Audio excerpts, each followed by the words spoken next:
আল্লাহ সুবহানাহু ওয়া তাআলা বলছেন পবিত্র কোরআনে, ইয়া আইয়ুহাল্লাযীনা আমানু কু আনফুসাকুম ওয়া আহলিকুম নারা, হে ঈমানদারগণ,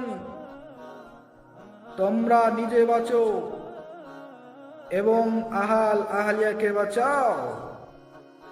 তোমরা নিজে বাঁচবে, নিজে বাঁচার পরপরই তোমার আহলিয়াকে বাঁচাবে, তোমার স্ত্রীকে, তোমার সন্তানকে, তোমার পিতাকে, তোমার মাতাকে, তোমার আত্মীয় স্বজনকে বাঁচাবে, তোমার পাড়া প্রতিবেশীকে বাঁচাবে। কোথা থেকে? ওই জাহান্নামের আগুন থেকে। তুমি নামাজ পড়ছো, তোমার স্ত্রী নামাজ পড়ছে কিনা দেখবে। তুমি ভালো কাজ করছো, তুমি আল্লাহ সুবহানাহু ওয়া তাআলার ইবাদত বান্দেগী করছো, তোমার স্ত্রী করছে কিনা দেখবে।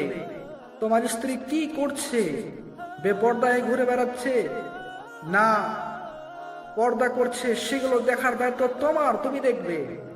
তোমার পিতামাতা নামাজ পড়ছে কিনা দেখবে, তোমার পিতামাতা কি করছে, তোমার পাড়া প্রতিবেশী কি করছে, খারাপ কাজ করছে নাকি ভালো কাজ করছে, সেগুলো দেখবে।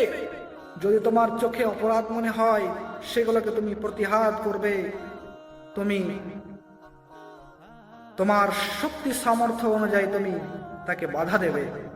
তাহলে তুমি আখিরাতে সাকসেস হতে পারবে। এই হলো মুমিনদের পরিচয়। শুধুমাত্র নিজে বাঁচবে, নিজে নামাজ পড়বে, নিজে ভালো কাজ করবে, দায়িত্ব শেষ তা নয়।